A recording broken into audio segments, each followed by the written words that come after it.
In this video, I'm going to show you how you can easily block someone in Instagram. Be sure to watch the video to the very end so you don't make any mistakes, and of course do not forget to like this video and subscribe to my channel. Thanks guys.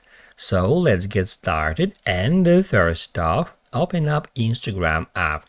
Then we need just to get to someone's Instagram profile in order to block them.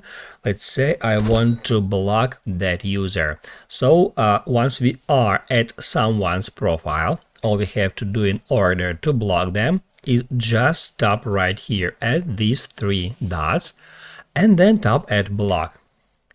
Now it says that this will also block any other accounts they may have or create in the future. If you block that user, they won't be able to message you or find your profile or content on Instagram. Also, they won't be notified that you blocked them, and of course, you can unlock them anytime in settings. To block user, tap at block. That's how you can easily block someone on Instagram.